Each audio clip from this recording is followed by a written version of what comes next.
Good evening, everybody, and welcome to round 13 of the Academy Series in 2024's GPVWC season. My name is Eoin Harmon, and today I'm covering for Lorenzo Tarovic, but of course we still have plenty to look forward to with my broadcast partner, Kert Rohtjarv. So Kert, it's nice to meet you. How are you getting on? I'm getting on well. It's good to commentate again, not being behind the wheel here at Belgium, which is a pretty hard and technical track, to be honest, what to master. But yeah, gotta chill out now and just have some fun commentating this show. Yeah, without a doubt. So yeah, we'll certainly lean on your experience having participated in some Academy races and then earning yourself a promotion to FS2. That'd be really valuable insight. And of course, Joshua Dexter is the broadcast director for today's stream, so we are grateful for him as well. And our qualifying session gets underway as we speak, so we're joining Charlotte Menink right now to see how she gets on in the bid to get that all-important pole position. But of course, we've seen in the past with Spa is that the run down to last source can prove to be quite risky if you're the pole sitter, because the slipstream up to Eau Rouge and Radillon are really beneficial to those behind if they get the ideal slipstream. So pole position is still absolutely wonderful to get, but it's one of the few circuits on the calendar and that could prove helpful to other drivers in the top 5, perhaps top 6, get involved and maybe snatch away that top spot. Starting from first basis has some negatives and positives. Positive is that you get a really good starting position and you're pretty safe from danger, which could happen in Eau Rouge and turn 1 at itself. So yeah, but first place has some negatives also. Like you said, Eoin, that through Eau Rouge and Radillon, that slipstream is really strong and it makes your life even more difficult than it was before driving the car. But yeah, it's really difficult to defend your position for first few laps. Absolutely, and another point to think about in this qualifying session for the academy drivers is the fact that their lap times are sure to be the 2 minutes or above in the Formula car for the academy drivers. It will be more about the turn-in that they need to test their skills out with, so the top speed is going to be quite low compared to our more advanced cars up the pyramid. So if you make a mistake on your lap, that's 2 minutes down the drain, and for your out lap as well. So you're nearly spending 4 to 5 minutes just trying to log in a lap. So as Charlotte sets a purple sector 1 for the time being, she'll just have to try her very best to secure this lap time, even if it's not necessarily her best, so that she can actually have a banker lap on the board and get ready for the next lap. So in all honesty, we're not going to see 4 or 5 hot laps from our drivers unless they fuel up to the brim. That would not be ideal. So I'd imagine they just want to get straight back to the pits as soon as possible and load up for another lap. So if you get your banker lap sorted, then you have a great chance of starting high up the grid due to the propensity of making a mistake and ruining a lot of time's work. Meanwhile, Michael Falkenhayn in the first sector has been 0.3 of a second quicker than Charlotte Benning, so it will be a pretty cool fight between those two, of course. So let's see who comes up in first in qualifying.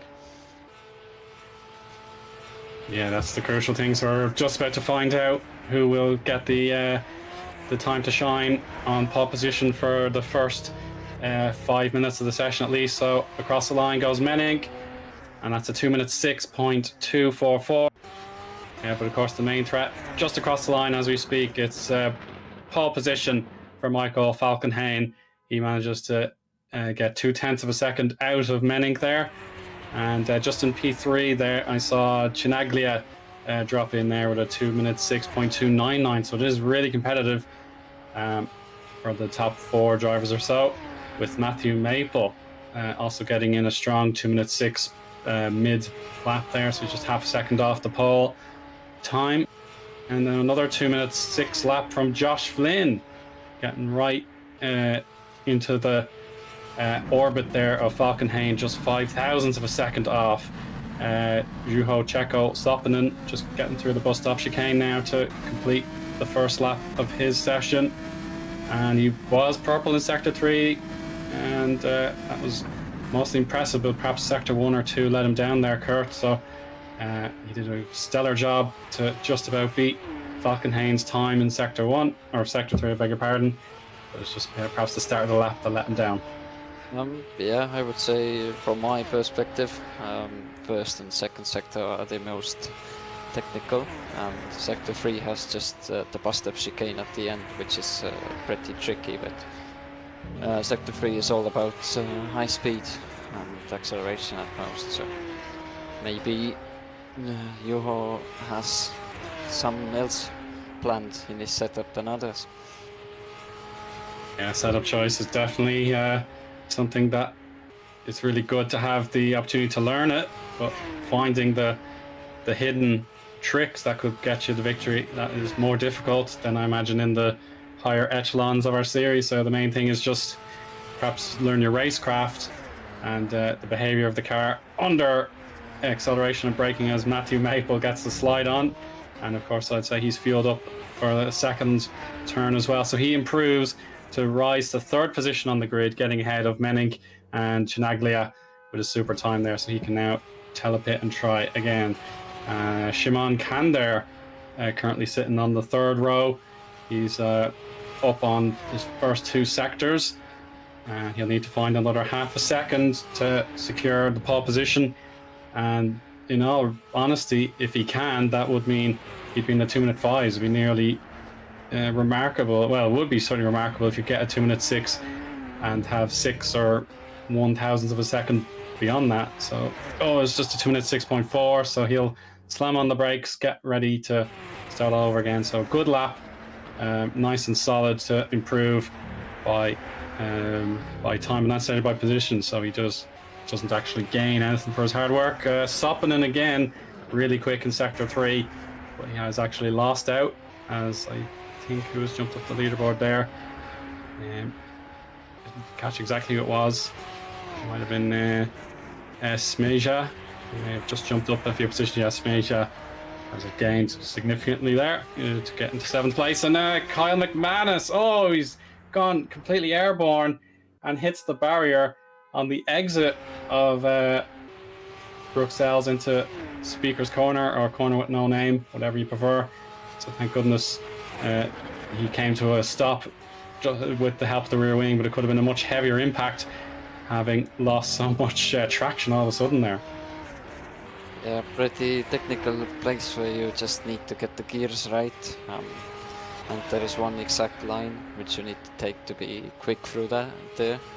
And sector 2 overall, basically a perfect racing line which you need to take to be quick here. So, like I said in the beginning, that Spa isn't really forgiving, and it's really technical and hard.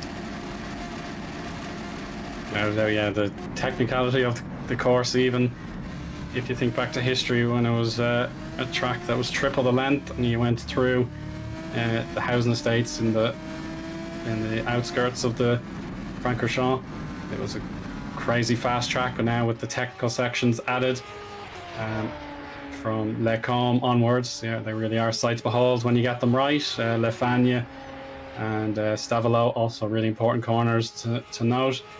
Yeah, if you get them right, it is an absolute joy. And Menink has just jumped back to the top of the leaderboard for a brief moment, because then Lopez, Junior Lopez, has just taken that away. So we're now firmly into 2:05. So we're smashing the lap times now as the track just begins to rubber in a bit, and we're heading towards the second, third of the session. And Stig Hoffman's on a fresh lap now. He'll have to try and find over a second and a half to get anywhere close to Lopez.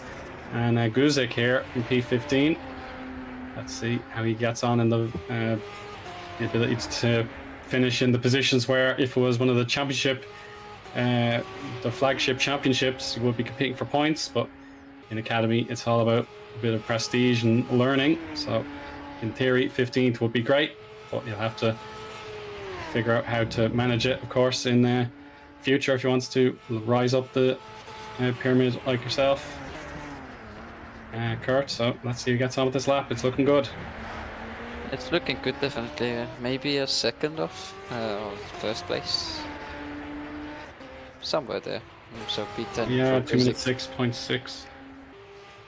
So your shout is pretty accurate. Yeah, just 1.2, I think, thereabouts. Or yeah, Guzik, yeah, 1.2 seconds off. So nice estimate there, Kurt. So Junior Lopez wants to put the bow on top of this present that he's earned himself, and he's already purple in sector 1.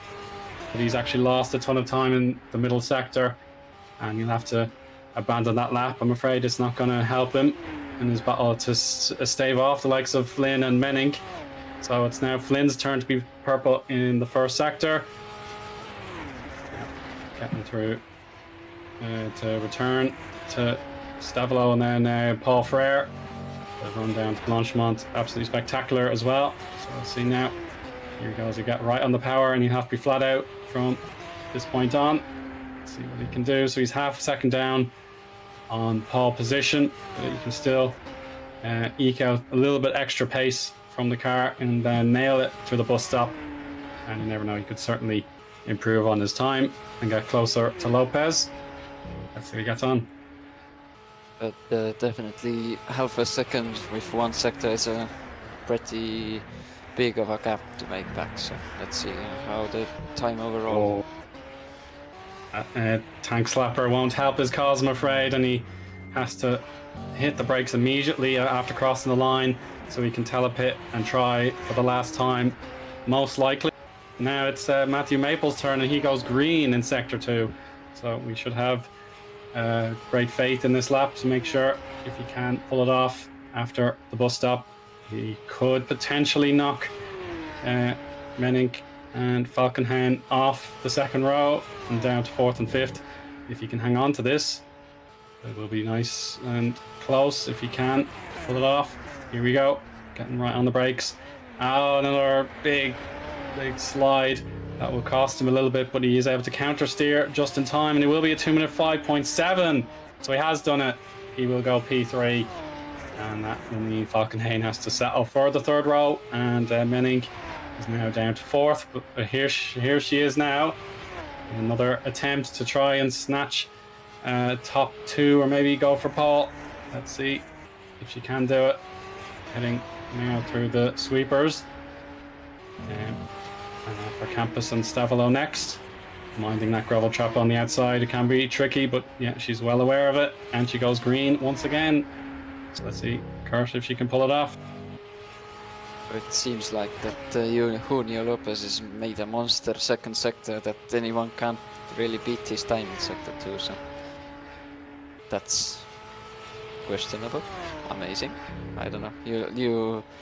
You think the word for it?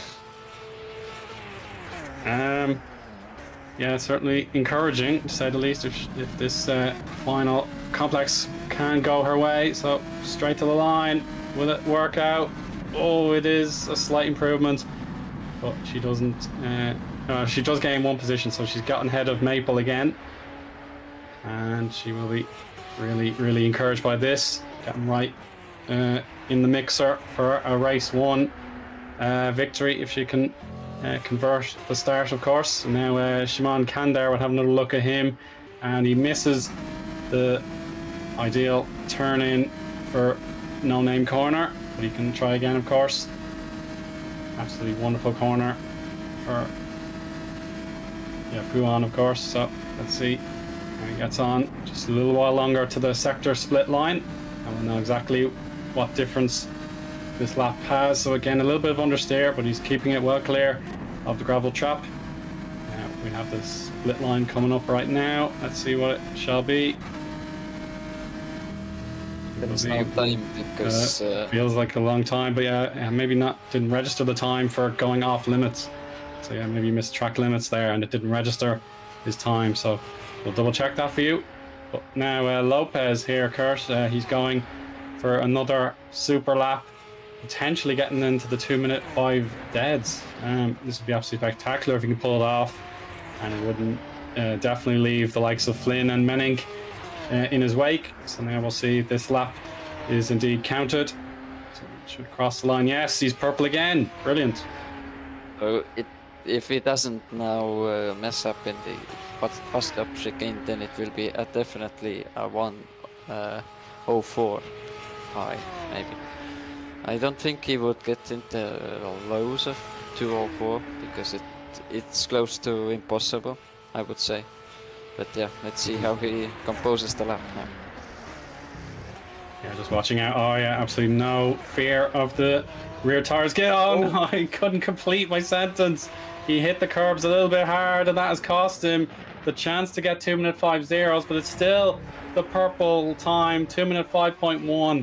So he just leaves probably half a tenth behind, but that is a splendid, stupendous lap from Lopez, and honestly, looks like pole position is all but his now. Only likes of Schmiha, Kandar, and Kozlovsky are on the track. So we're now on Kandar's point of view with the light blue hue on his academy car.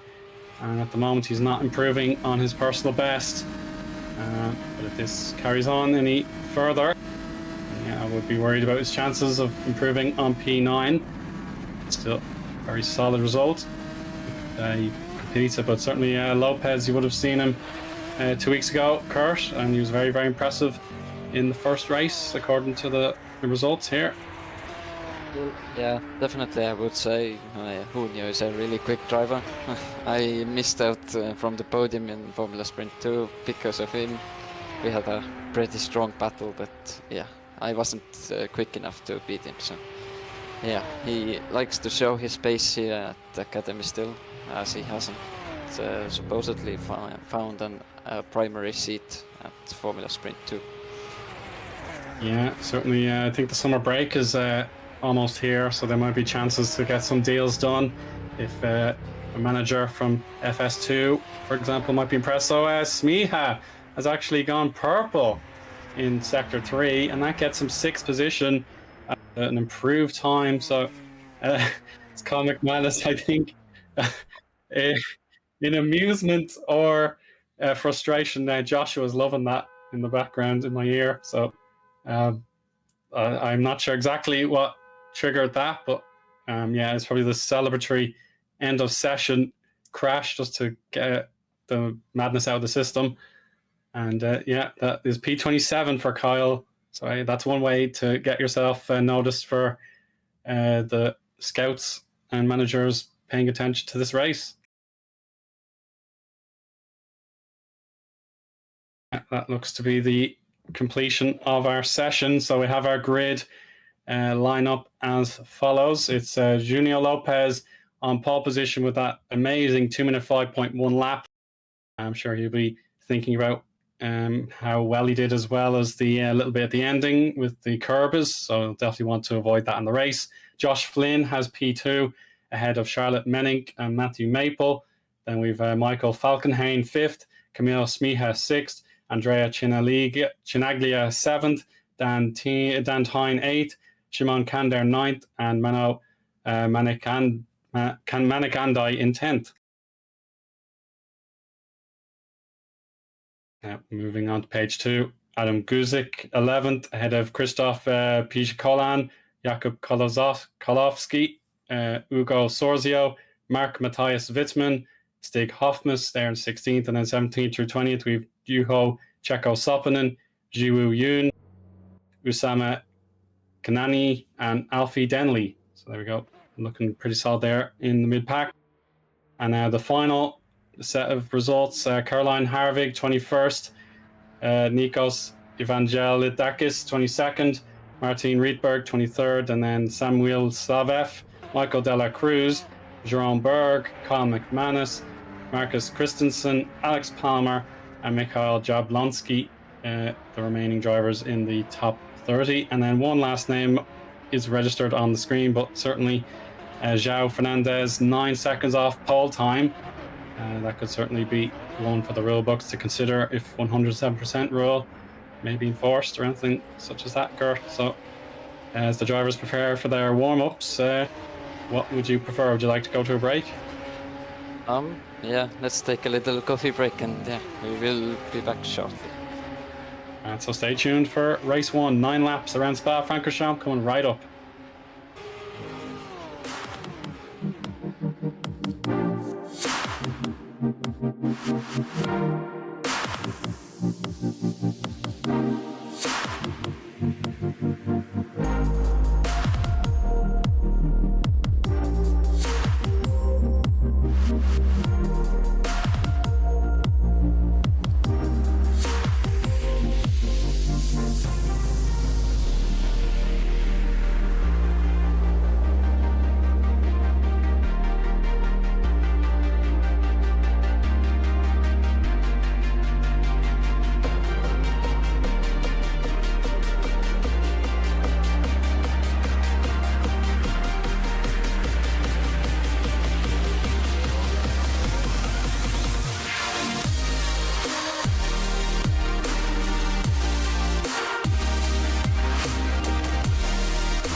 You already.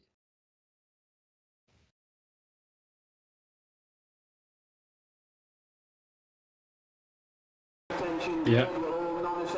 All right. Tell me. All right, welcome back, everybody. We're just about to get our formation lap underway for race 1 around Spa-Francorchamps. 9 laps for both race 1 and race 2 in Academy.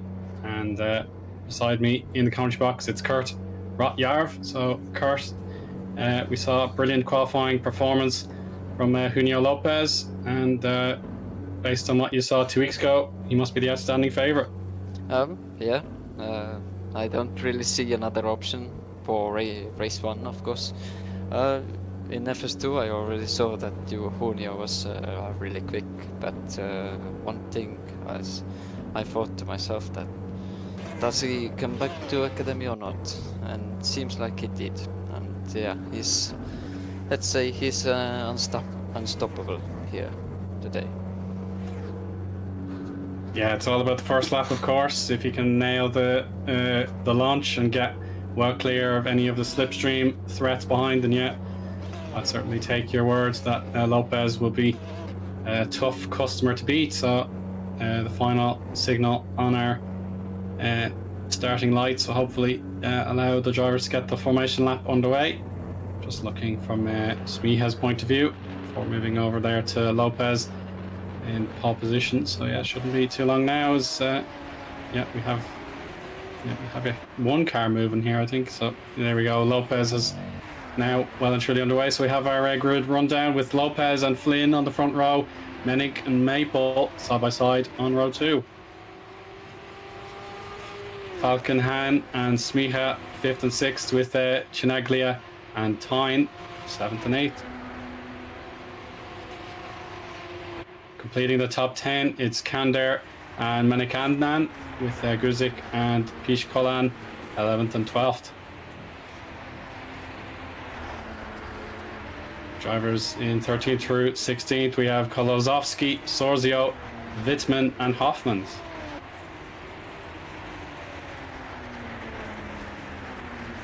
Soppinen, Jiwoo Yun, Kanani and Denley complete the top 20.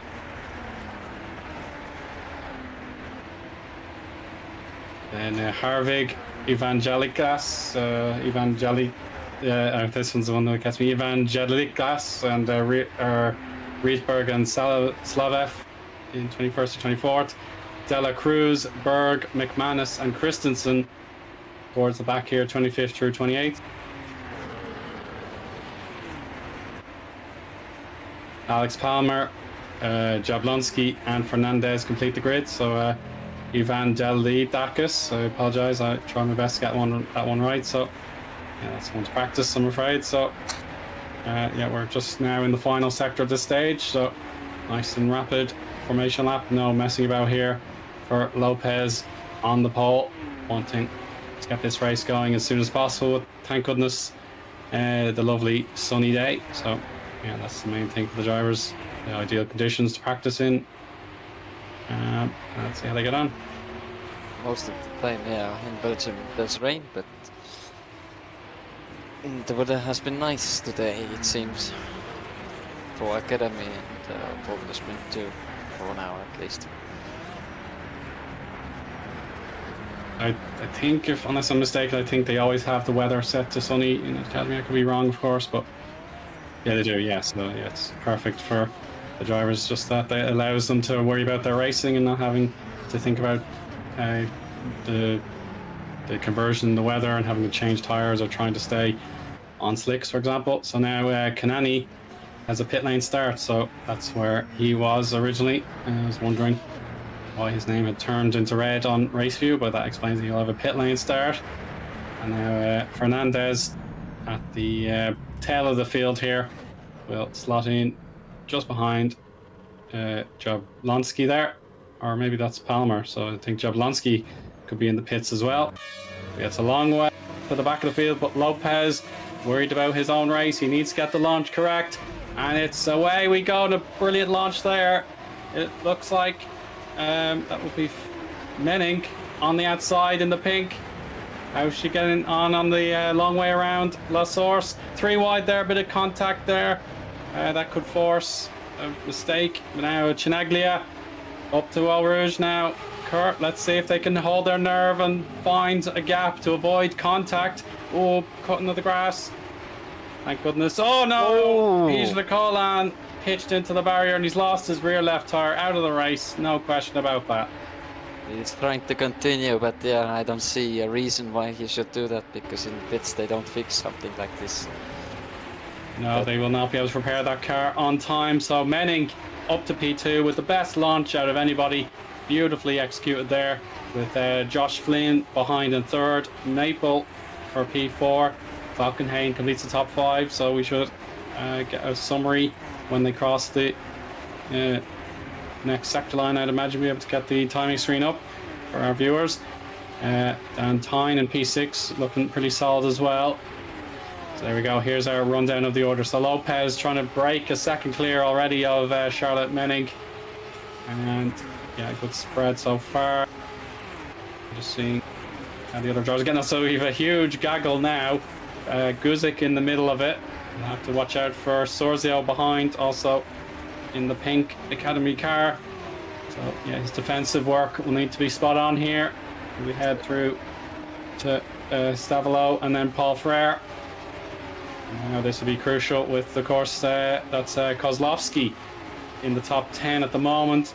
He's got 2 or 3 cars all eager to get that position away from him. So side by side, we'll have Sorzio. He'll have the turn-in advantage, but he's got to lift off. Oh no! Contact made, so he's turned the Kozlowski around. That's a big shunt after Blanchimont before the bus stop. And in fairness, yeah, it looks like a good lap for Chinaglia there to get through for the top 10. Guzik will want payback, but perhaps less source. It's just not worth it at the moment. It's still too early in the race, Kurt. Yeah, Lassos isn't the place where you would want to overtake, but yeah, I would, if I were in the cockpit, then I would wait for Camel Straight, but there is a yellow flag again in sector 1. Yeah, it could be a very small incident. Maybe the car just went a little bit wide, but Guzik on the high line now before Lecombe. Can he pull off the move on Chinaglia? Certainly he's got a nose in front, just needs to solidify the pass, but no, Chinaglia has the turn-in advantage there, able to block any potential brake check or sweep around the outside, and he'll stay nice and solid in P10. Lopez's lead just continues to expand. Menning having to defend half a second's worth of time from Josh Flynn. Yeah, looking really it should be the case where the head-to-head battle for the podium is certainly a key point of interest, as we have a little bit of a field spread now. Could be close for 16th position there. Jerome Berg versus Uhuho Checo Sopanen. That could be a pretty tight battle. Yeah, it is easing off now through the sweepers. Now let's see how he gets on. He's having a look. Not necessarily available to him for Stavolo corner. Kick of the dust there for Dela Cruz in the teal. See now, impressive sector times. Yeah, certainly Lopez just continues to hit purple. His tires will get into their peak condition in just a while. But now Sopanen will try his best around Blanchimont to pull off the move. But he has got the bus stop chicane. He has a chance to use the curbs. Yeah, a little bit too late on the brakes there for Berg. So Berg loses out. And he could be open to an attack from Dela Cruz. So Kert, is he waiting for his moment? Yeah, he's going for it now. Down the inside. And Berg, unfortunately, loses out. Oh, contact. He wants a little bit of a warning sign to say, I'm not done just yet. But Romberg doesn't give up so easily. Maybe he will try in Camel Straight or even earlier in Radillion. Yeah, through Radion, and now for the Camel Straight. Very famous overtaking point down the years. 3 wide, as a matter of fact. So this battle is really heating up and pulling in for the dive, but Dela Cruz reacts very quickly, but it may have backfired on him.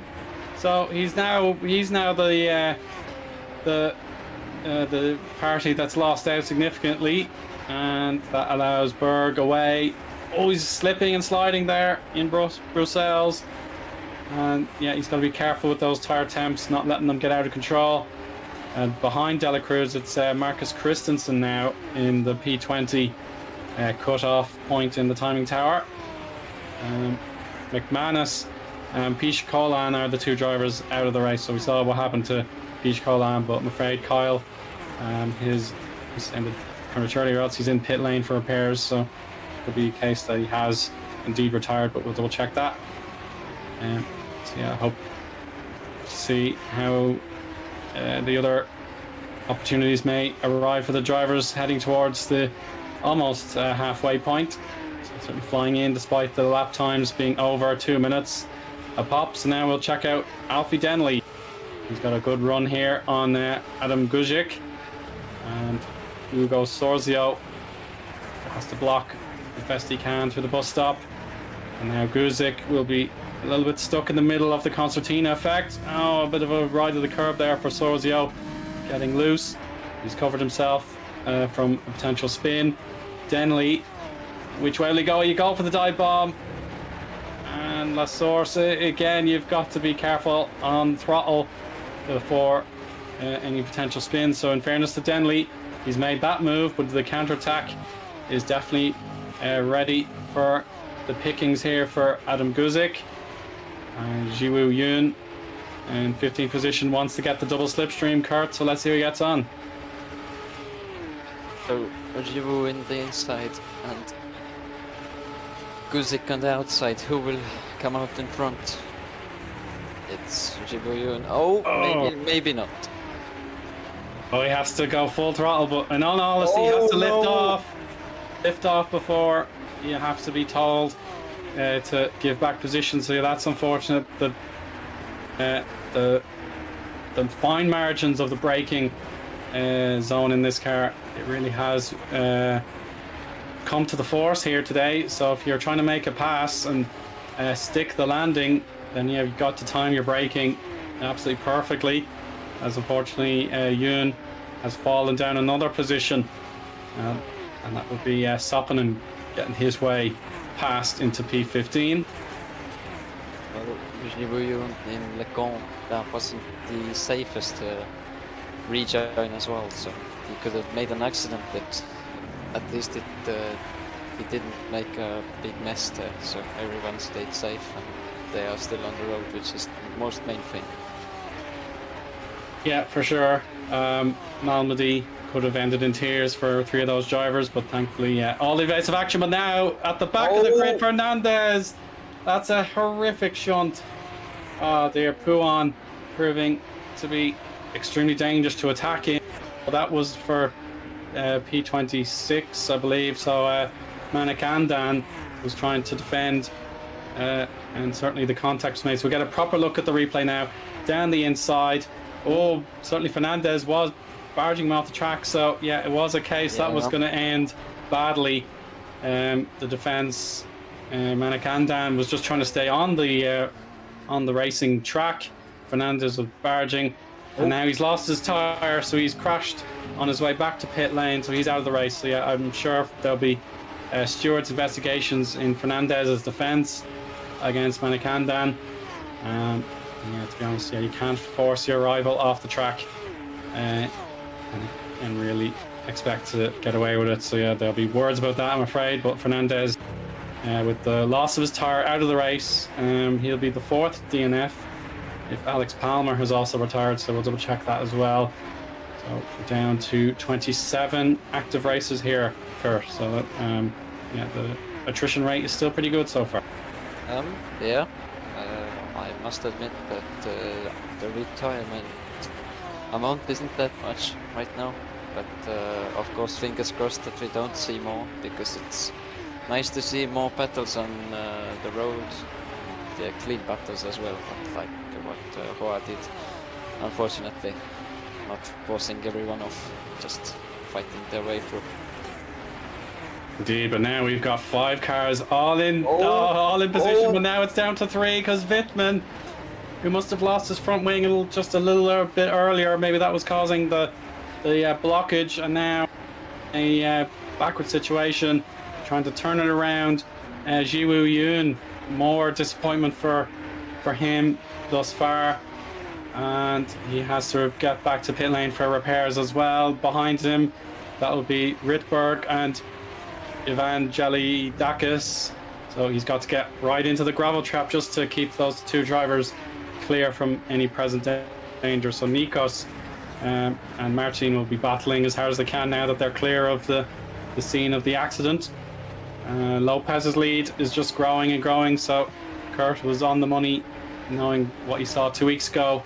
Lopez dominating thus far, but of course reverse grid will put Lopez down at 15, so it's a pure swap from 15th all the way down to first. So yeah, it will be at the moment Usama Kanani on reverse grid pole in P15, and then Lopez have to swap positions with him and so on and so forth. But so Kanani taking on his pal in purple, Soppinen, so they'll go side by side into Legom. Ooh, switch back there for Soppinen. Can he respond? No, you'll have to back out. And Kanani has possibly seen what has happened earlier in the race, and he got his braking zone just right to make absolutely sure that pass was on. A few other battles perhaps taking place. Rietberg and Evangelidakis side by side again, and now it's the battle for 9. I think this is Stig Hoffman's down the inside. Both miss the majority of the corner, but they didn't go off limits. So Falkenhayn, who did well in qualifying, now down to P10, Kurt. Yeah, if we can, as I said before, would like to see some patterns, and we've got them. Of course, Spa has a lot of attacking opportunities where to overtake and where to defend really heavily, so others can pass. Yes, Meja and Maple going at it, finding their limits, as Meja now seems to be in a great place at the great time to pass Maple now through Pastor, or maybe not. No, but yeah, he still has enough time. It's lap 7. He's got, oh my goodness! Oh, Soppinen has put the car through the save, but unfortunately that had knock-on effects for De La Cruz. De La Cruz went into the barrier on the outside. I think Luciano Berti or one of them had a Hauer accident like that in the past in Formula 1 back in 2001. I could be wrong, of course, but I'm fairly sure that's what happened. So it was the tag from Kanani that had resulted in the Consine effect. So well done to Soppinen for saving himself, but that was no consolation to De La Cruz. So yeah, even these super high speed corners, the drivers, they're still willing to put on their boxing gloves and have a go, but it has backfired on a driver that had absolutely no intention of battling. So it's just one of those cruel fates, I'm afraid. Yeah, when from like half a kilometer you can see an accident, and most of the road is like blocked, and most of the time there is no escaping that, because there is a low possibility that you will escape a massive shunt. But that one in Francorchamps you can't call a massive, but still couldn't get through Michael De La Cruz, which was really unfortunate for him. Without a doubt, yeah. So he'll have to just try and push on as best he can. Still registered in P19. Martin Reitberg will have the chance to catch up. So we're on board in this battle, 6th through 8th. Schmiha in the middle of it. Oh, that's the worst place to be. And he's taking the inside line on the opening against Maple, but he may have lost out, having to rescue the car from a potential tank slapper. But yeah, he's got a good exit out of the bus stop. This will be Chinaglia on his inside now. Oh, they're going to go wheel to wheel. But Schmiha can certainly get a good launch with the high line, and he'll be right on the gearbox up Eau Rouge and past Radion. So he's got to take his judgment, lift off just a tad about now as the undulation takes place, and yeah, he's got a great chance now. He's judged that nicely. He'll be on the power as best he can. He's got to pick a side and stick to it, trying to get every last bit of slipstream. But now the braking point, let's see who's got the better of it. And yes, that's a big win for Chinaglia. Great defense to stay nice and brave with the penultimate lap. This is the penultimate lap, so this is the second last chance these drivers have before we meet the checkered flag in race 1, with Lopez almost 10 seconds clear of Charlotte Menning. Josh Flynn still trying his best to stay in contention for second place, but he's got a good gap on Dan Tyne and should be able to secure that P3 for himself in about 3 minutes from now. As we see, Camille Smeyer. Oh, someone's stopped here. Maybe a back marker from the pits, as Smeyer here fighting for 7th place. Doesn't want to let go Andrea Chinaglia, who is also in the meanwhile catching Matthew Maple. So the battle for 6th or maybe even 5th position is still on. Nothing's for sure yet. No, we can't be absolutely certain, but now we're on our final lap. Junio Lopez with 1 to go now, with it's still maintaining that 10-second advantage or thereabouts. Yeah, the battle for 17th place potentially on as well. Excuse me. Oh, bit of a sneeze on there, beg your pardon. So, battle still going on. Kanani just trying to stay in contention as well. He's down in 14th. Could be closed down a bit by Soppinen. So up past Radion we go. Kander for the chance to be best of the rest. Here he'll go. The high line on Dan Tyne. Oh, they're gonna get really feisty. But yeah, there's still a good chance for Tyne to react on the inside if he can, and the orange, but no. Kander has really got the skills around Lecombe. That's a beautiful pass on the outside, and yet Tyne kicking up a little bit of gravel there, and that'll cost him 1 or 2 tenths. Has to clean up those tires as well, avoiding the understeer, of course, through Rosells and through Speaker's Corner. Now we'll see Harvig in her battle with Marcus Christensen. What will she be able to do? It'll have to be a good way back here, Kurt. No, she's back there. Nevertheless, yeah, Junio Lopez is now up to 11 seconds in the lead, so we're just going to see a great apprentice at work here. Hopefully one day he could be the master.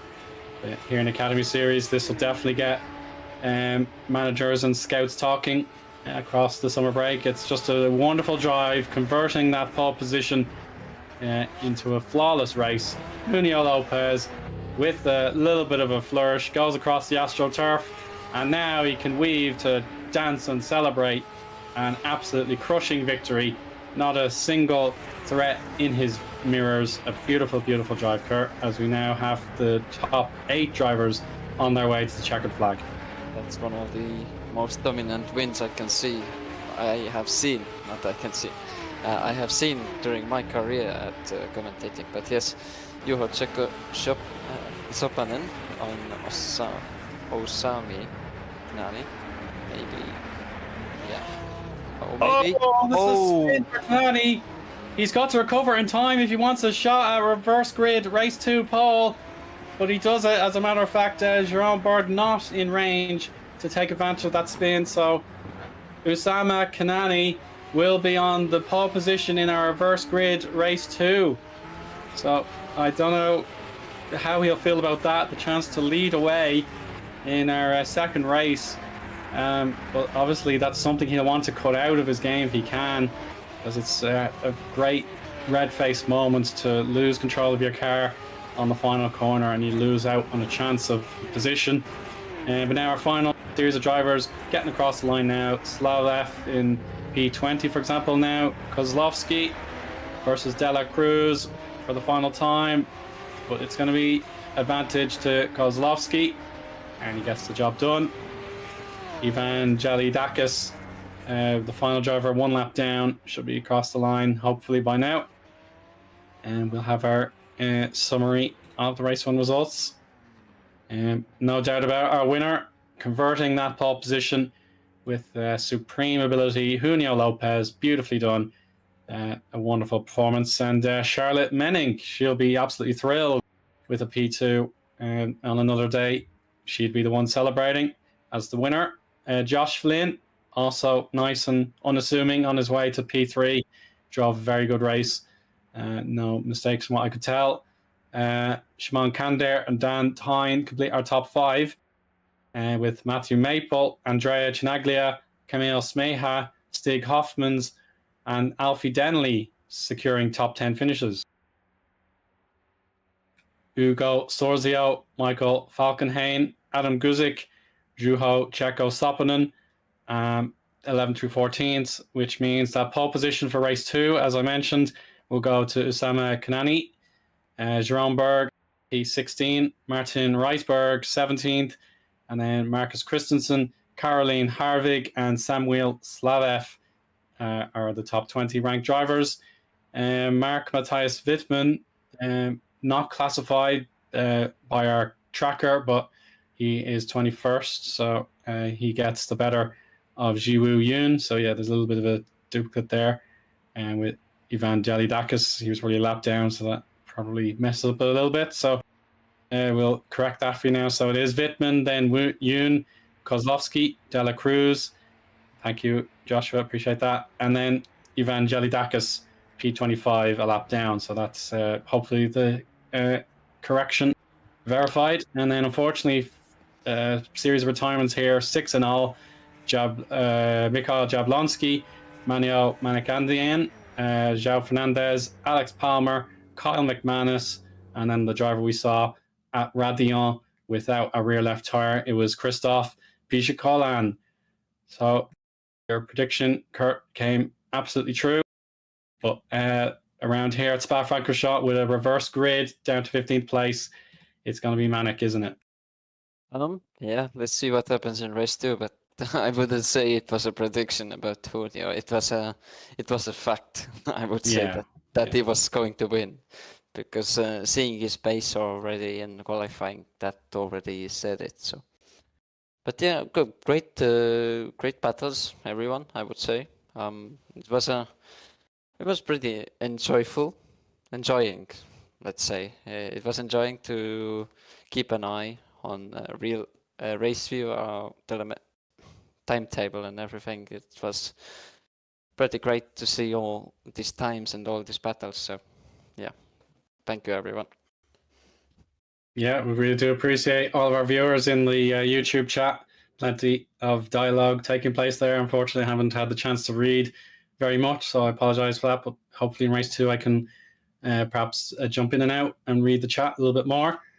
But yeah, it was a brilliant race across the field, but yeah, no doubt about it, Junio Lopez stole the show and got himself another excellent victory. So it is 2 race 1 victories in a row, and he'll be the man to beat as he'll try and carve his way through and actually get the back-to-back on this Monday evening.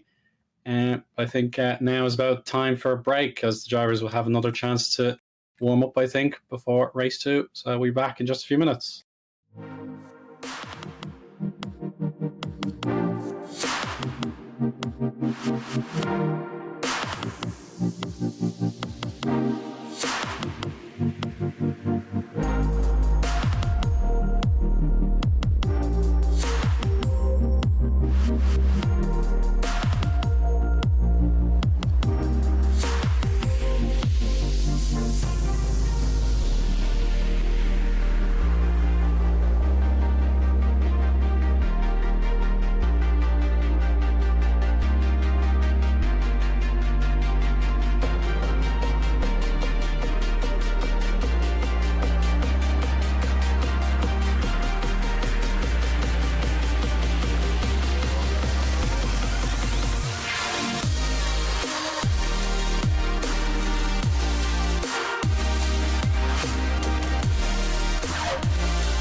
And we're back. A little bit of overlay trouble here. There we go. We are back for race 2. It's myself, Eoin, Harmon, filling in for Lorenzo, and Kert Rohtjarv alongside me again for race 2. And yeah, with the reverse grid down to 15th, this is going to be something really, really interesting. Yeah, this time you mispronounced my name. I know I messed up, my bad. But yeah, no problem.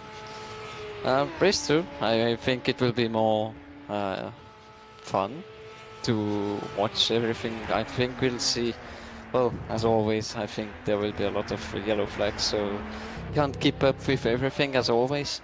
But yeah, now reverse grid pole is going to be pretty interesting to see what happens, because Junio has now more difficult chances to even win the race from midfield, because midfield is a bit dangerous around here, I would say. So let's see how he handles. Yeah, that's the trick now. He had the pole, he led every lap from the front and just expanded his lead each and every lap pretty much. So he has to figure out how to defeat 14 other drivers ahead of him and maybe another 4 or 5 behind. We'll perhaps challenge him. They'll be eager to try and get some spotlight down the midfield. So in the chat, we're going to hopefully read a bit more of our YouTube chat in this second race. So Ed Hunter, my FS1 broadcast colleague, he's interested to see how Flynn, Menick and Lopez all come through the field. So they're the drivers on the podium in race 1. So they all have to figure out how to get past the opposition who finished 4th through 15th in race 1. They'll have a fair few chances, of course, in lap 1. Perhaps the first sector could define how their plans will be realized, for example, but then patience will be required after Brussels and perhaps through Le Fagnes. That's probably the moment where you have to be single file, because we saw Puhan, what happened with Fernandez. He tried blocking a little bit too hard and paid the price for it by not able to take the outside line with his car. So we'll have to see. We'll have to wait and see how all that fares out. So we're just finished up the warm up there. 4 drivers opted to set a valid lap time, with Andrea Chinaglia the quickest by 1.5 seconds over Martin Reitberg.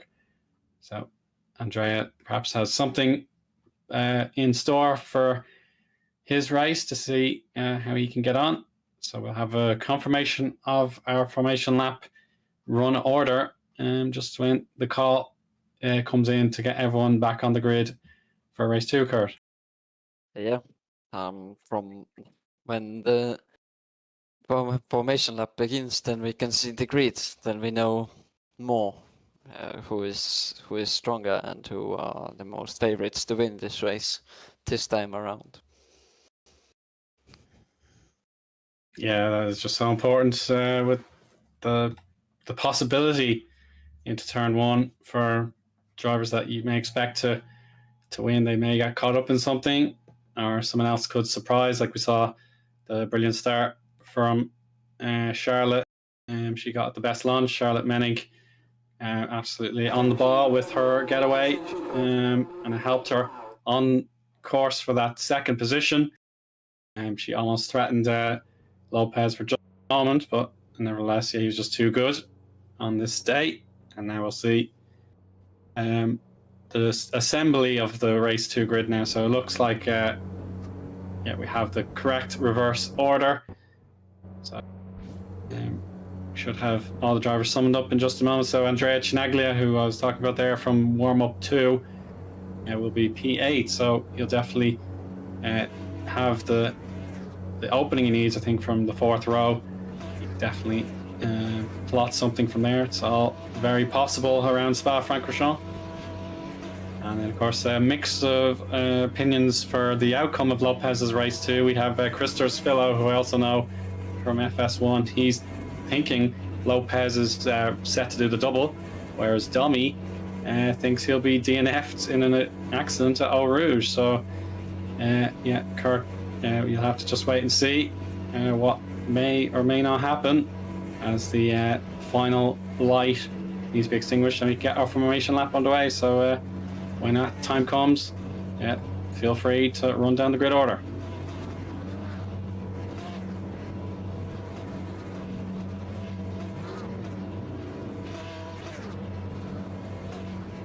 As there is some confusion going on.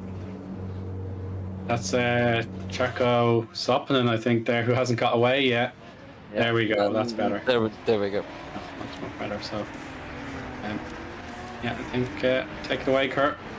As the grid now shows up on our screens as well, Osama Knani starts from pole after taking the reverse grid pole after a spin in final lap.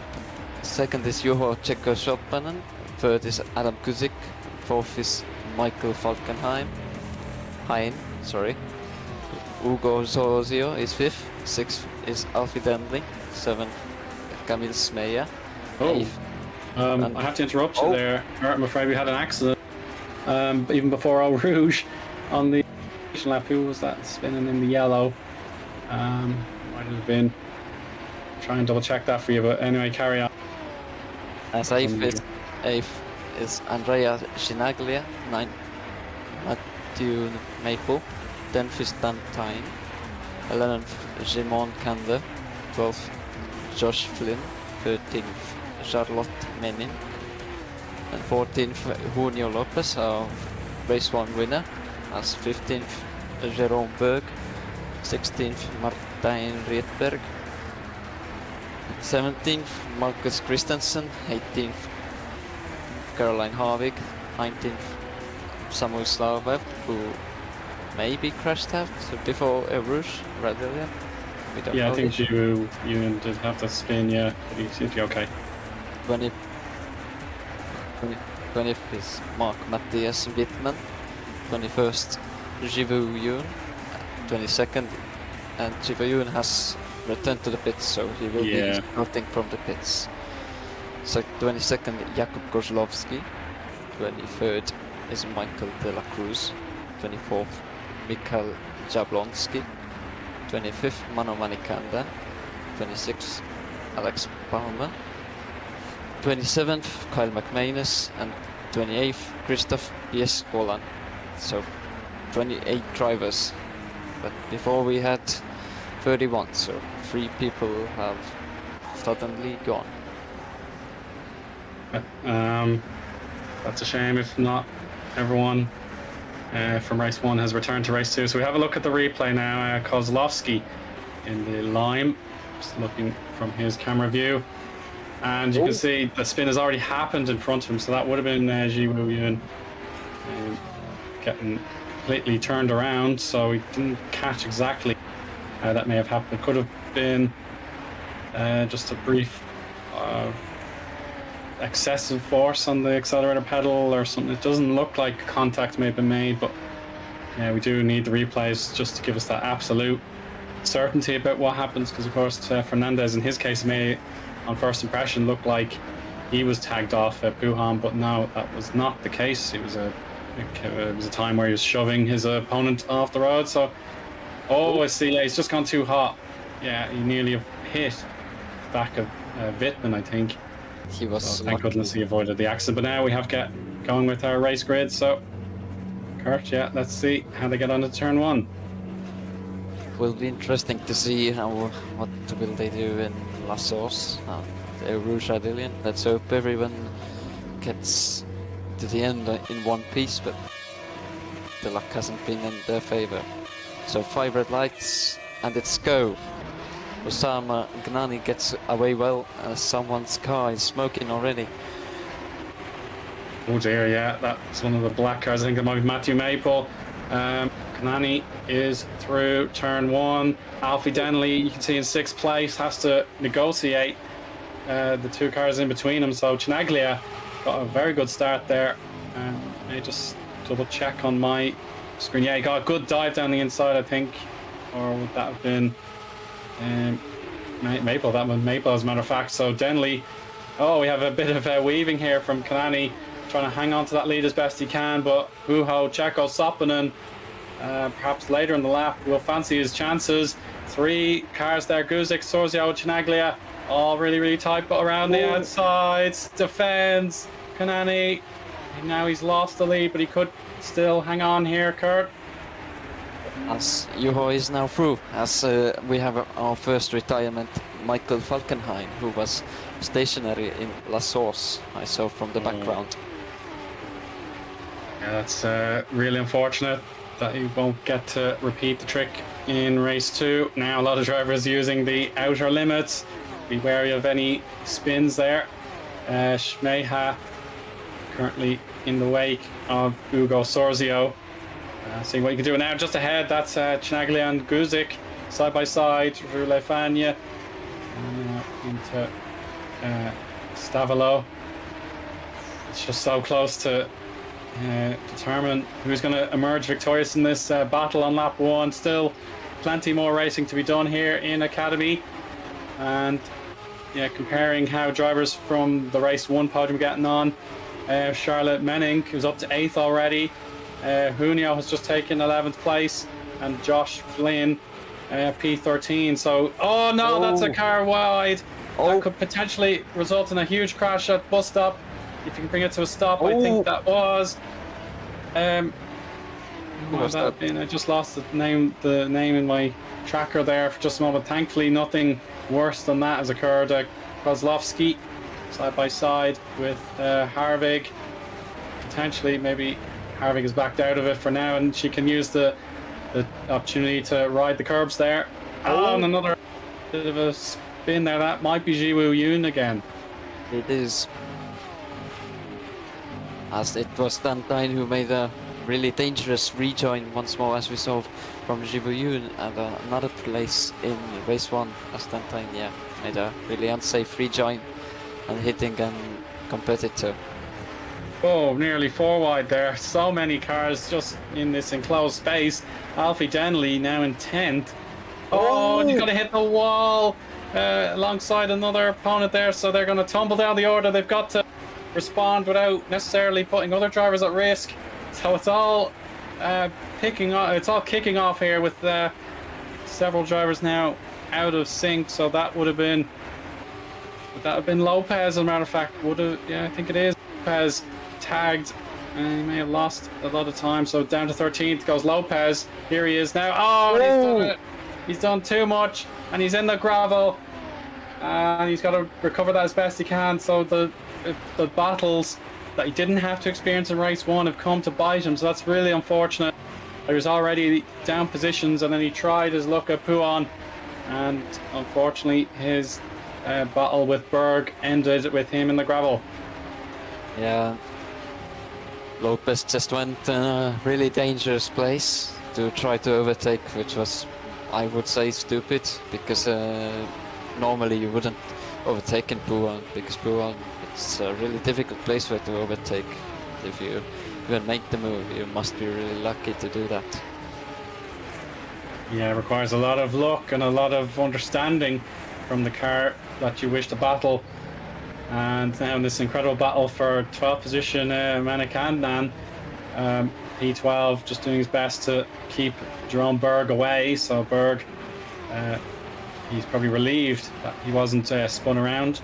And down the inside there, that's Josh Flynn. So Josh Flynn looking to keep up the good work from race 1.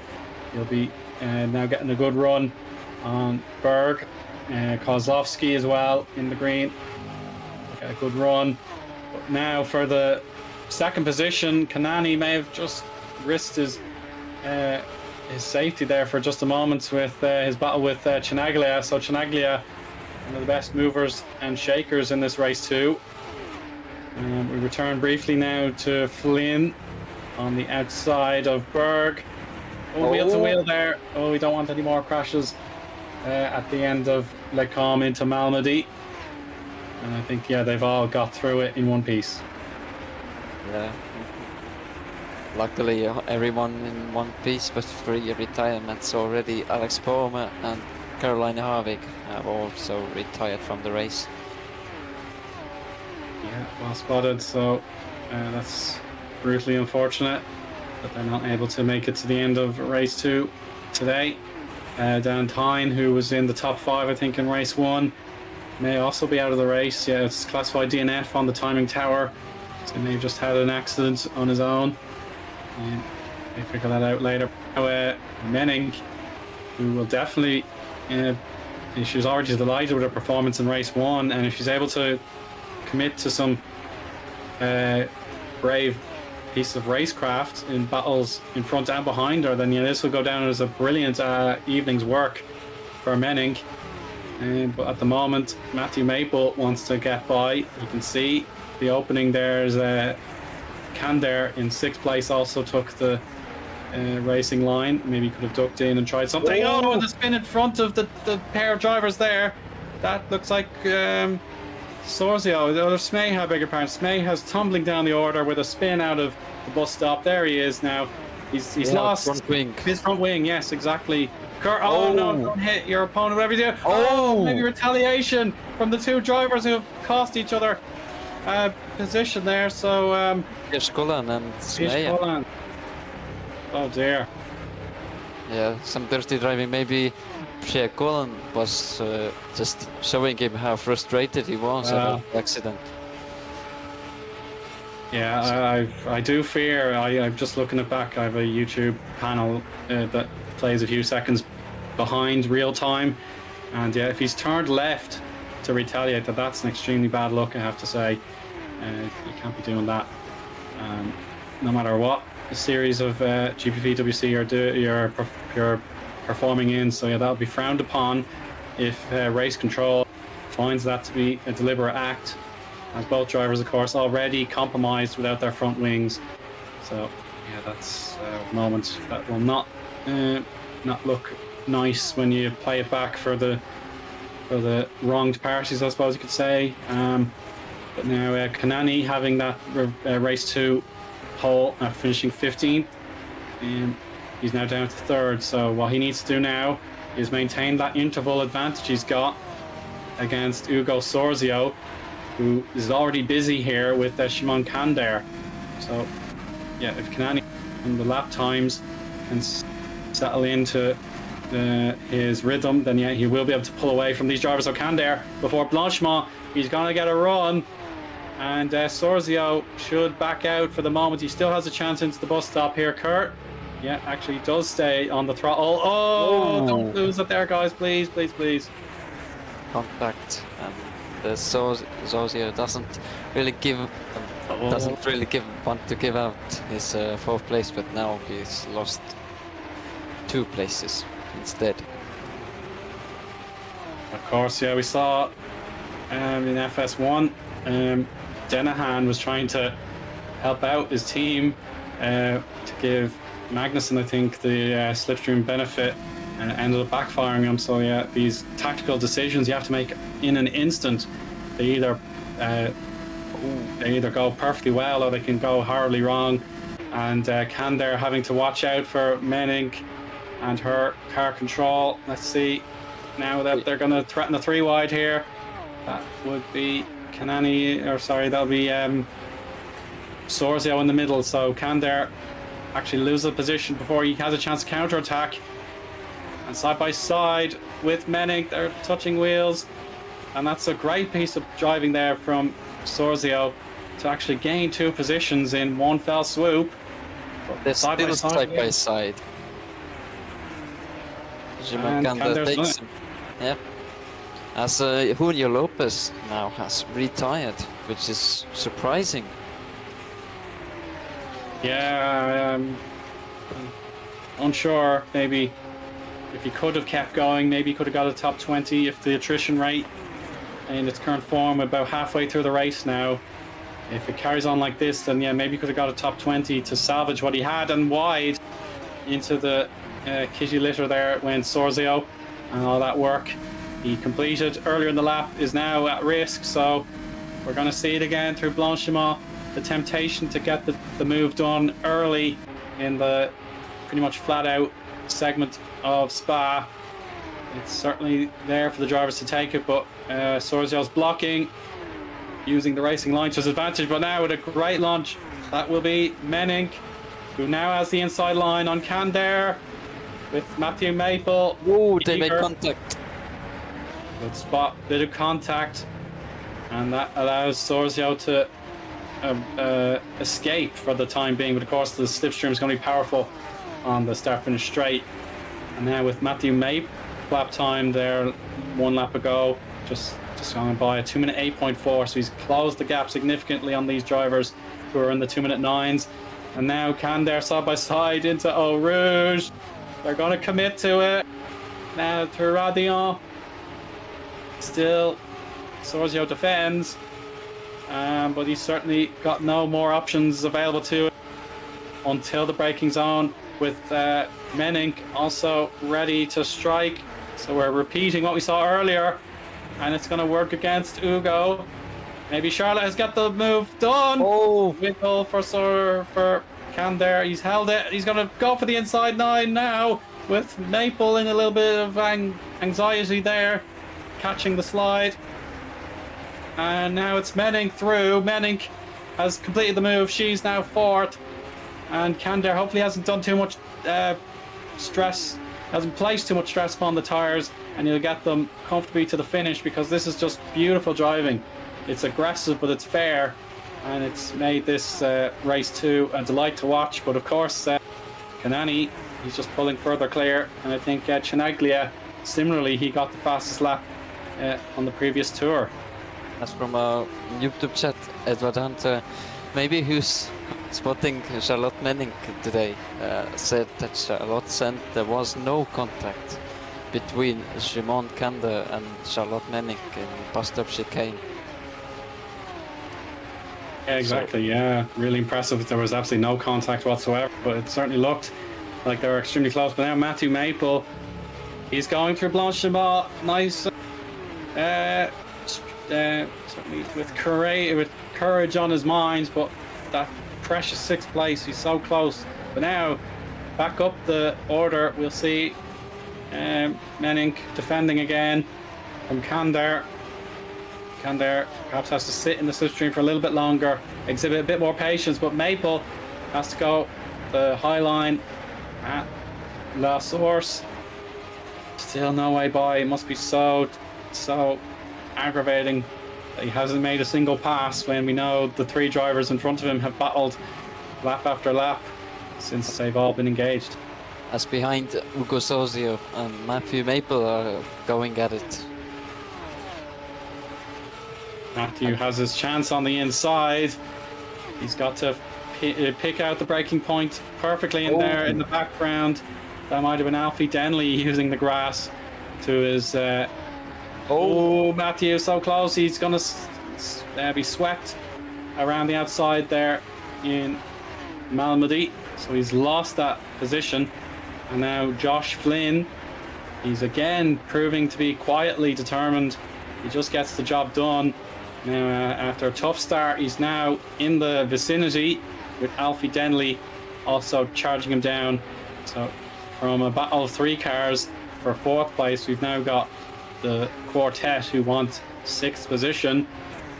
And it could all change in an instant with Adam Guzik there in P10, trying as best he can to pull clear of Kozlovsky, but they're evenly matched through Sector 1.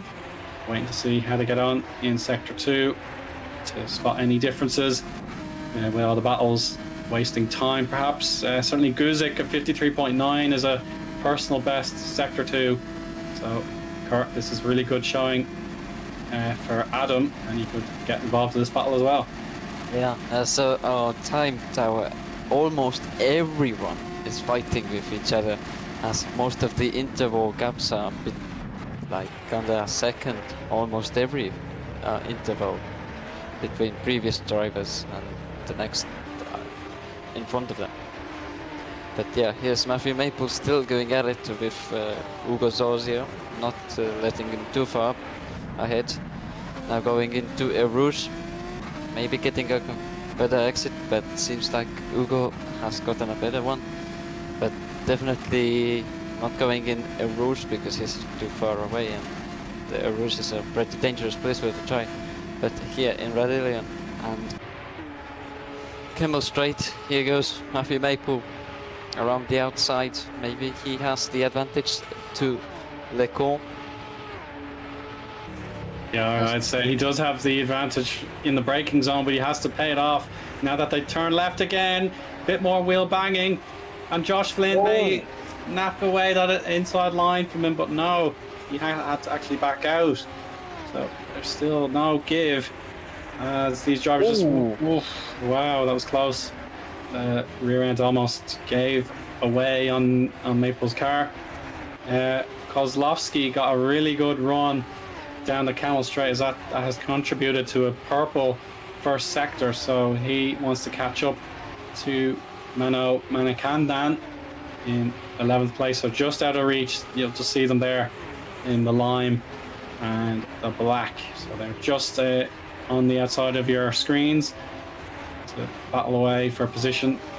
And there we go. Alfie Denley also is trying his best to figure out is there a way past Josh Flynn and potential bragging rights, because of course Flynn was just able to keep his head down and convert his result in race 1 as a P3. So, as we can't even forget the battle for the lead, Sinaglia and Checo Stoppinen has gap only 0.3 of a second as we go into the final lap. Yeah, and then fastest lap from Menning, so 4 drivers all showing us some great potential on this last lap. But now Chinaglia, has he peaked at just the right time to take this win away from Juho Checo Soppinen? He's gonna risk bumping. Oh my god! Oh no! Barriers, and now Charlotte Menning is going to lead from absolutely no, there's debris all over the track. Hopefully no one runs into it. But now Usama Kanani could win the race if he pulls off this move, and Charlotte may have to settle for 2 silver medals. Let's see, it is through for us, Usama Kanani. He's taken the lead away from Menning. There will be definitely some tension behind the scenes after the race between Knaglia and Checo Soppinen. So yeah, it's not going to be an really calm conversation between them. But now this is the question: if Osami Knani is going to win the race or Charlotte Menning. But right now the odds are against Charlotte and with Osama.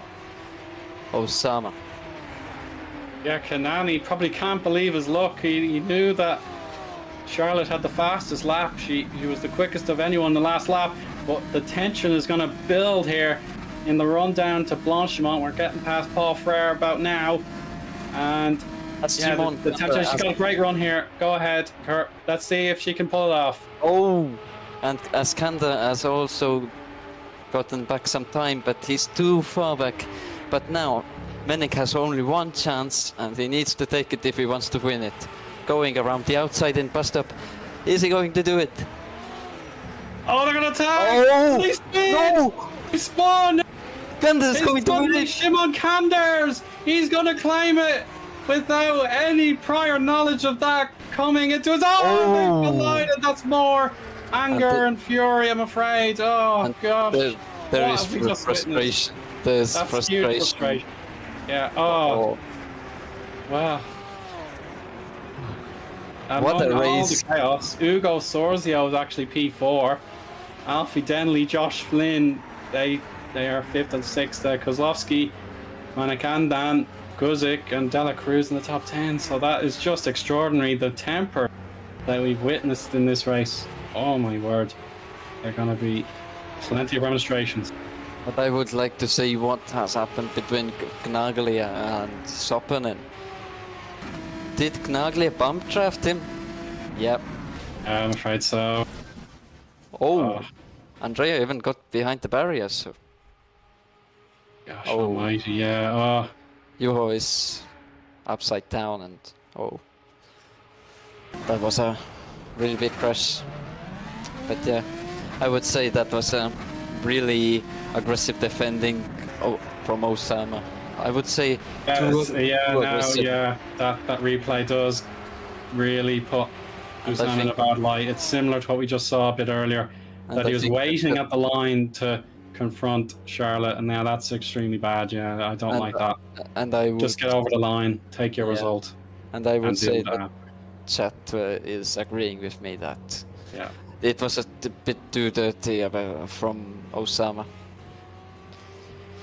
Yeah, I know it's frustrating to lose out on the victory, but at the same time, just take the result that you get. You thank goodness you didn't lose all your hard work. It was still a P2, but that could be taken away now. So check out the replay if race control think that was intentional. And to be honest, yeah, I think it was. Yeah. And chat is certainly feeling that way as well. So there you go. The tag that allowed Shimon through to win, that's all done. But now the replay would have just seen how Charlotte Menink was just trying to get across the line, and then Kanani just threw in a big haymaker with his car. So yeah, he should have just crossed the line and dealt with it after. It's very upsetting, of course. I know how tough it would be to lose a win.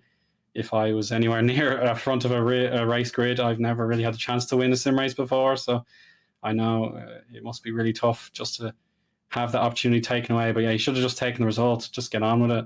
You have a P2, that's still good, but that may have just soured it completely. So yeah, a lot of discussions are going to have to be made here, Kurt. So let's bring up the full classifications when possible and have a think about what we've seen, both good and bad. So there we go. Shimon Kander, he was on the periphery, but that collision at the bus stop gifted him the opening, and he took it brilliantly to win race 2 in Academy Series.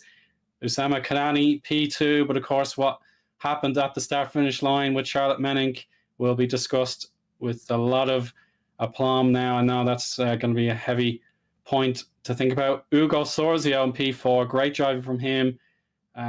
He was able to defend and attack with a lot of intelligence. I thought a really good drive from him. Alfie Denley held off Josh Flynn in the end, so great job from Alfie to get one up on a driver who finished on the podium in race 1. We have Jakub Kozlowski, Mano Manikandan, Adam Gurjic, and Michael Dela Cruz in the top 10. So we may just have a duplicate there in the middle with Matthew Maple, I think it was. Yeah. So Matthew Maple should be 14th on this screen, but unfortunately it just glitched out a bit on us. P11 is Pisha Kolan with Reitberg 12th. Colin McManus 13th. Maple, as I said, 14th. And Christensen 15th.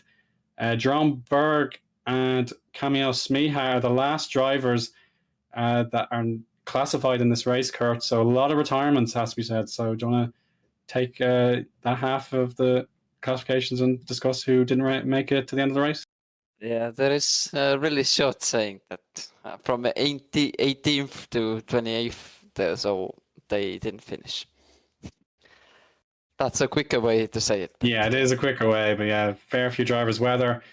We did see their final contribution to the race. Like, I know the battle for the win looked like it was absolutely incredible with Slavev and Chinaglia, but they crashed out. Then Sopnin as well there. He was going with Chinaglia for the win.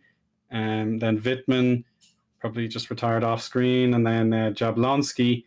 There we go. We have Junio Lopez as well, race 1 winner. Had that collision at Puhan and he couldn't recover from it.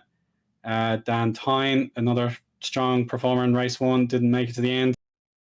Ji Woo Yoon, I know his formation lap went far from ideal, but unfortunately he couldn't recover from it. Caroline Harvig, Alex Palmer, and Michael Falkenhayn also out of the race. So Falkenhayn retired very early, I'm afraid, so we didn't get to see much of him. Well, so, it was a really hectic. Summarize your thoughts there, Kurt. Sorry. It was a really hectic last lap, I would say. It's I would say it was one of the most hectic final laps of GPV. How would you take it, Eoin? Yeah, it's like it is. Of course, we have to acknowledge the drivers are just trying to make a name for themselves on the academy on the GPVWC ladder. But yeah, of course, it's how you deal with pressure as well. That really does separate the great drivers from the good. And yeah, the chat certainly saying the behavior perhaps at the end there, yeah, definitely not what we like to see. And now the interviews, we'll have to get ready for our interviews. So yeah, we have a good selection of drivers here. We've got Shimon, who won the race. We've Charlotte, who did not win the race, and we've also got Mano Manikandan as well. So I suppose by tradition we should pick the winner, Shimon Kandar. Let's get him in for the interview. Yep. Hello, Shimon. Can you hear us? Yep. Loud and clear. So you must be absolutely thrilled with how the final corner fell into your lap. So a great drive, but yeah, you didn't presume you were going to win that race. Yeah, not at all. I guess first couple of laps were alright. Got pretty decent start, then just got overtaken. Couple laps, just fell down the pack. Then a couple more crashes happened in front of me. Luckily, I think I got up to around P5 or P6, and then on the final lap, of course, all the drama happened. P1 and 2 crashed into the exit of, was it Eau Rouge? And then, of course, you had Charlotte and I forgot whoever it was, but it was Charlotte and Thingy. Yeah. They crashed coming into the chicane. I mean, I was catching the entire lap, of course, because they were side by side. But yeah, coming into the final turn, I knew maybe they're gonna absolutely kill each other because it's the final lap, fighting for the win. Well, to my surprise, they did, and of course, I had to sneak through and take the win. Yeah, well, certainly being able to respond to what happens in front of you, very important skill to have. So, yeah, certainly to be fifth or around there, and then end up winning the race in a circumstance you couldn't possibly have predicted, that is quite something. But race one as well. I have to get up the race one results again, but I presume that was a pretty solid race as well. Not as good as race two, obviously, but I think we qualified around P6, kind of ran my own race, got into a few free wide battles there and now, and then I think I ended up finishing around 4th or 5th. So I think about P5 there, so really, really solid pair of results for you. So you deserve full prize for that. So well done. Kert, do you have any questions? Congratulations on your second win, Raymond. Of course, it's not your first. First came in Silverstone, of course. Tell me more about race 2, final lap. How would you take it from your perspective? How could you avoid these accidents, and how would you take it? What happened in front of you? Yeah, so I just got overtaken by Charlotte coming onto the final lap. Then them two kind of battled off. Then, of course, I didn't know what happened up front. Then I just saw a car upside down, both of them upside down. So I thought, okay, that's me up to P3. Then I just had to focus and not crash because I knew I'm going to catch because they're battling together for the race win. So I just had to run my own race, focus on, and I was literally shaking coming through the final chicane because they both crashed, and it's always good to have another race win. Thank you, and enjoy the summer break. Thank you. Thanks very much, Shimon. Take care. And now let's have Charlotte in for a chat as well. So yeah, hopefully she'll have plenty to say. Hi, Charlotte. Can you hear us? Maybe give her a sec. Yes, I hear you loud and clear. Hello, am I on the... Hi, Charlotte. Yeah, you're live. So normally having 2 podiums would be a delight, but unfortunately, the opportunity to win the race on the final lap, it went badly wrong, unfortunately, and it's also ended up in hot tempers. So can you describe what you saw? Just into the final corner, or just the entire battle in general before the final corner? It's I I was already a little fed up in the car. I'm very over emotional in the car, just to make that clear. So I was already a bit fed up with just fighting, losing time to the leaders. I'm just like, yeah, we're never gonna get this win, even though we do have the pace. And I was kind of fed up. Suddenly the leaders crash, and yeah, I was fighting with Simon. I was kind of harsh on him on the stream. Just kind of want to apologize for that as well. But it was just in the moment. But we had a great fight. And then suddenly, like I said, the leaders crashed. I was gaining on the car ahead, and suddenly I was in the lead.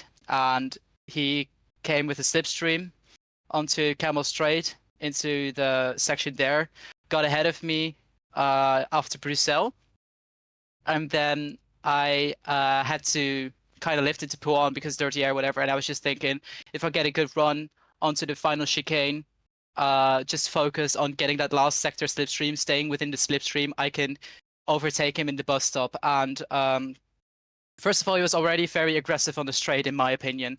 To be fair, I should have maybe lifted there. I later also did, but maybe that was already kind of aggressive on the straight. He went really defensive into the final corner. I was on the left side. I was braking later. I had the confidence I could brake later. I had the pace advantage over him as well. So I went around the outside in the right-hander in the bus stop. Then I looked at this on my stream. I'm also streaming this still on Twitch. I looked on this on the stream right in the replay. I was alongside him, and he just turns in on me in the left-hander with nowhere to go. And I was really, really pissed off. And I still am, because in my opinion, that's just not fair racing. And not only do you throw the win away for yourself, a potential win, but you also throw my win away that I could have had as well. So we both end up with nothing. And it is really like the stakes are high. You have to stay in your head. You have to stay focused, and it can be hard sometimes. And I understand that, but that's just not good racing. That is how it is. Sure. Yeah. It looked like perhaps you were both over the line, and the retaliation occurred. At least from what I'll call it retaliation. But yeah, you're both still in the race. You both were still behind the line. So it's yeah. I was surprising. just going straight. Yeah. Like after the race, I was just going straight, and he turned left, and I couldn't really react in time. So Yeah. I don't know what I could do. I do know that I've been racing long enough to know that this isn't how you should race in, like, fighting for the win. And I'm just really disappointed. I'm just absolutely gutted, because I was looking for a P2, P1 finish. It's still P3, which I'm really happy about. But where you can win a race, it is so gutting to not get that in the end. So yeah, I'm just absolutely gutted. But it was fun fighting back through the field. I have to say, it was such an emotional weekend for me overall. Even in quali, just realizing I had the pace was insane. In the first race as well, just driving there, I'm like, it's just great to be racing here. It's all fives for me. It was just an absolutely insane weekend, and it was fun, and we had the pace, and I really enjoyed being on the pace. So I'm all good, basically. But it's just bittersweet, the ending. That's it. Sure, but yeah, you were absolutely brilliant in race one as well. Your getaway, it was the best of the front runners, and you almost gave Julio something to think about. But nevertheless, you just had to drive your own race and P2. That was very impressive, I thought. The start was absolutely insane. I practiced on the stars before the race as well. I always seem to get good starts in GPVWC for some reason, so I guess it's one of my strong points. And I was lined up a little bit sideways to try and fend off the car behind me on the left behind me, but also if the car on the left front of me in P2 had a bad start, I could also get that position. And then I saw the leader also move a bit to the right, so it was just a beautiful gap for me to dive down the inside. I was just absolutely brilliant into turn one, so almost gave him a run for his money onto Aurush, but I backed out because I didn't want to crash. And by the time we got at the end of this lap, I already lost the slipstream. He was just so much quicker, and honestly, he did an amazing job in race one to win that race. So yeah, he did great. Yeah, and Kurt, you have any questions for Charlotte? Eoin, you took all of my ideas. So Oh, did I? Okay. unfortunately, no. But have a really nice break, Charlotte, and hope to see you even stronger, winning a race. Oh, good. Thank you very much. I love being here. So, all good. Have a good evening. Bye-bye now. You as well. Cheers. Cheers. Now, for balance, well, in fairness to Osama, he has put himself in the waiting room. So, yeah, we do need to hear both sides of the story. So, we'll get Osama in for a chat now as well. Hi, Osama. I know we've had Charlotte on first, so it can be tricky to have the floor second, but after what happened. But I suppose you got the reverse grid pole, and all of a sudden, from your point of view, we're so close to victory, and unfortunately, it went away from you. So, can you describe from your point of view what happened? Well, first of all, I just want to make it clear and that the move that I made after the finish line is absolutely unacceptable. It is disgusting, and it shouldn't have happened. I would say it happened out of frustration of my POV of the crash, because the way that like I saw it in the mirrors, like I gave her enough space, just enough space for me to like have a better exit, and then I would never do that on purpose. It just looked like it was enough space, but in reality it wasn't. And then when we crashed, I thought like, okay, she maybe like she didn't break enough, and we crashed. And then I was like very frustrated. And then that happened. I think everybody like deserves a chance to win and deserves like to have the opportunity to showcase their skills at driving or racing and the racecraft, but it's absolutely unacceptable to have such behavior. So again, I apologize for Charlotte and for everybody who's watching. But yeah, again, it's not the move was not intentional, but after that, it was unacceptable. But coming into your question, I was struggling in the middle sector, but because I don't know why, but the setup of the car was like is not working for me. So I just went with a low drag setup and then just tried to hold on to whatever I could. And then I knew that Checo and I don't know, the guy in P2, I know that they were going to catch up and then crash into each other. I don't know why, but it felt like P2 was extremely fast, like faster than Checo. But I knew if he catch up to him in the last lap, they're going to be desperate and something is going to happen. So I just let him by and prayed that something would happen. And in the end, it happened. And I was watching the stream, just hoping for a crash, and obviously it's not good to hope for a crash, but when you're racing, that's how it is. And I got distracted and I made a mistake in turn one, and Charlotte caught up to me, so I let her by before the Radeon in Eau Rouge, so I can catch up on the straight, and that's exactly what happened. Even though that I took the inside line, it was a bit risky to take it because I knew that she was gonna outbrake me, and because she has better wing, but she didn't, and I was able to keep the position. And then through the second sector, it's kind of difficult to overtake. I tried to push as much as I could, and I didn't get a good exit at the end there at the last corner for the straight. And yeah, and then the rest is history. I mean, I'm not looking for glory or anything. This is like, I'm doing this for fun. I think everybody here is like, the grid is very competitive. Everybody's like pushing to the limit. They're doing their best to improve and showcase their skills to the FS2 managers and stuff. But yeah, everybody deserves their positions right now. Maybe I don't because of what I've done, and I'm 100% I'm able to accept that and take the repercussions of that. Yeah, we do really appreciate your coming on and apologizing. I know in the YouTube chat as well. You definitely had to try and defend yourself. Yeah, I myself and Kurt, we were pretty shocked at what happened, and yeah, we do agree it's not good enough. So we do really admire that you have come on and at least talked about it. So just the dream of winning would have been on your mind, but it just fell apart.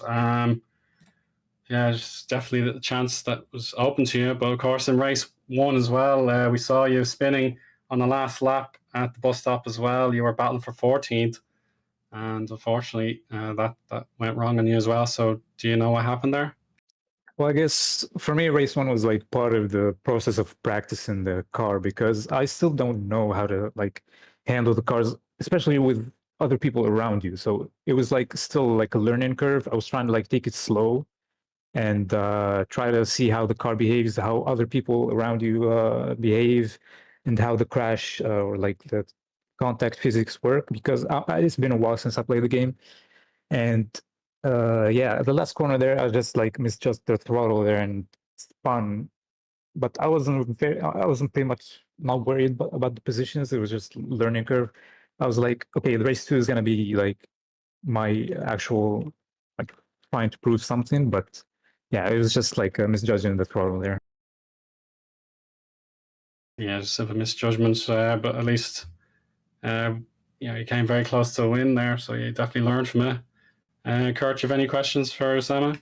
No questions, but Osama, I hope to see you back for battle and for the top spot of the podium. And it's great that you apologized, of course, and have a nice break. Hope to see you back. Thank you. Thank you. Yeah, thanks for your time. See you again soon. And Mano Manikandan has been waiting for his turn, so we'll have him in next as the final interviewee. So let's have him in. Hi, Mano, can you hear us? Yeah, I can hear you guys. And so I think race 1 we'll start with for you. I don't believe you made it to the finish, unfortunately. Do you mind telling us what happened? Yeah, so qualified P10, and then I think into the run up into Radion, a lot of the cars sort of started bunching up together. So it was a case of having to just avoid the action, see if we can just get around. So I took a sort of avoiding approach to the right, and then and then all of a sudden I've been sent into a spin into the wall. I've picked up damage, and then yeah, that was pretty much it. Just same story as usual. I'm afraid. Tried to see if we can keep it going. You know, it didn't seem like, you know, I mean, the front wing was gone, so but I like to try and finish at the very least to get a good result for the next race. But we were then following up behind another driver. I'm unsure what his name was, but I think he was driving on a keyboard. So trying to go alongside him through some of the corners, he just sent me off, and then that was a terminal damage. So it wasn't great. I mean, I don't know what I expect nowadays from Academy, but I mean, you're always going to get stuff like this that happens. I think race 2 might have been was definitely a bit of a stronger suite though. We got hit on the formation lap by a car from behind, so already I thought, okay, this isn't going to go well. So we picked up damage heading into the start, and then so many incidents happened. I mean, to be honest, it was. We've heard a lot about people before who are saying the driving standards weren't too great at the front. They were just as bad at the back as well, to be honest. Trying to make it through the field, and people are pushing you onto the grass and then sending it into you in the bus stop and sending you across corners. I mean, I'm surprised I even finished race 2, to be honest, given how many collisions I took. But to finish P9, I think, starting P27, I think it's just a testament of if we started a bit further up the grid, I think it would have been a good result. So, I mean, we're nearly at the end of the year. I did say I wanted to at least try get a podium this year. We've only got a few chances left, but hopefully, if things align well, we can make that happen. Yeah, I suppose if you can rack up a few top 10s or thereabouts, you will certainly have a platform to build upon. I suppose looking by your history, probably your best track it was probably Australia. You got a 13th and a 6th in Academy. So yeah, it's just these DNFs are unfortunately probably costing you the chance to get more comfortable in the car. I suppose that's one thing I would say. Looking purely at numbers, I know I haven't seen all the Academy races personally this season. So yeah, it's just hopefully something goes your way after the summer break. Kurt, do you have any questions for Mano? No questions, but I have to agree with Mano that Academy's best tactic is that you start from further on the grid than more closer to the front row, because I would say from my experience from Academy series is that when you are in the midfield, it's a literal danger zone. But yeah, from starting from the back of the grid, I think is the most best way to get a podium or even a win. So yeah, have a nice break, Mano, and I hope to see you on the top of the podium. Appreciate it, man. Thank you very much. Thanks so much, Mano. So I suppose, yeah, we'll call it time then. Let's say Juho Soppinen has popped up in the interview waiting room there. So what do you think, Kert? Do you think he's just got in on time, or what would you say? Well, he's waiting there, so I think we need to hear him also about his opinion, what happened in Errors, unfortunately. Yeah, of course. Yeah, that last lap definitely went against him. So I suppose, yeah, it is definitely warranting to have a chat. So we'll get him in now. Hi, Juho. Can you hear us?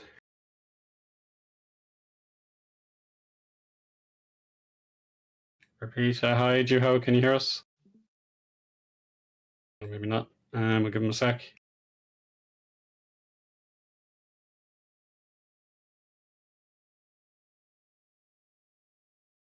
More time. Juho, are you there? Can you hear us?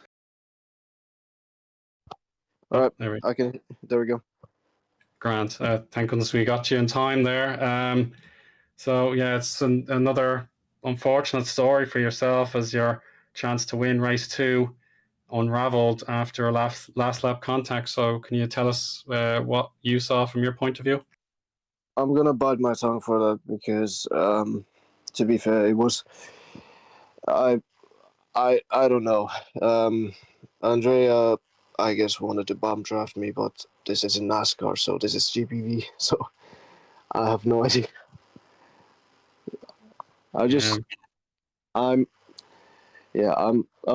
really, I'm still happy. I was still strong.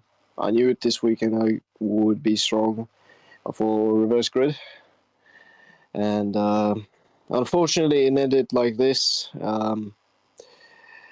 It's unfortunate. I'm a bit sad for myself, and yeah, I want to also congratulate Shimon on that win. Yeah, it's very gracious to say. But yeah, I suppose the bump draft, yeah, definitely backfired on Andrea. And then by the time you realized what happened, you were rolled upside down. So it's really, really unfortunate. You drove a great race. Certainly, Usama as well. He had a chance to win before and after your collision. So yeah, really unfortunate. But race 1, do you have any comments on how that went? Race 1, I'm gonna be honest, it was really good. I'm gonna be honest with the overtakes and everything. There was a lot of chaos at the back of the grid, and of course I was trying to find my way all to the reverse second position because I knew there was a chance for me to get something out of the reverse second position. It was my main plan to do so. Indeed. Kert, do you have any questions? No questions, but yeah, race 1, you must be pleased with that, but but yeah, race 2 almost made me shed a tear because on the final lap, just I felt it also. Yeah. But yeah. Yeah, I mean, race 2. I apologize if I talked on you. You got your chance. I was worried you had to cut you off, so a relief. Yeah, I'm happy about my performance in race 2.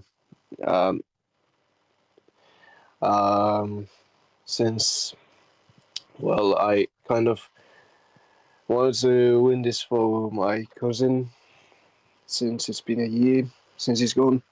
So yeah, it's unfortunate that it happened this way. I shouldn't say things like this, but yeah, it was unfortunate. Yeah. I'm so sorry to hear that, and yeah, my best regards on the anniversary. Yeah, I suppose now you do get a chance with the summer break. Perhaps you could reflect maybe what went well as well on top of what went wrong. So yeah, a few drivers, of course, be in the same boat as you.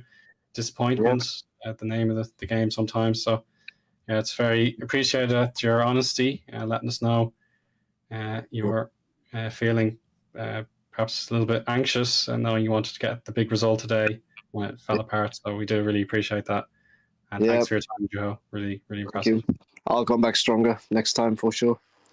Hope to see Yeah, you. we'll do. Yes. Bye. Ciao. Yeah, so Kurt, it's been great to obviously link up with you for the first time. It's a great learning experience as well for the broadcast team to see what happened on Academy. And certainly this is one of the most downbeat, I think, interviews we had to do because of so many drivers had a chance to win, and the controversy about what happened not only once at the end, but also in the middle of the race with retaliation. But of course, yeah, we do need to praise some of the other great driving today. I know we had the race one dominance. That was so impressive, to say the least.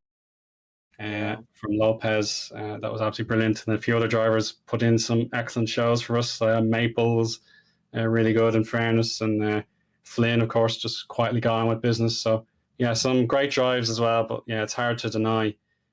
We do feel a little bit sad for a lot of our drivers today. Yeah. It's one of the most hectic races I've commentated, but also one of must say most of people emotional that you see so many fast drivers and just so unfortunate events happening how they just lose the race. But yeah, I hope these drivers will come back even stronger. So let's see after the break what happens. But yeah, one driver should be Juho, who can drink the champagne. But yeah, let's see after the break. Exactly, yeah. So to all of our viewers today, we really thank you very much for tuning in and getting involved with the YouTube chat if you chose to do so.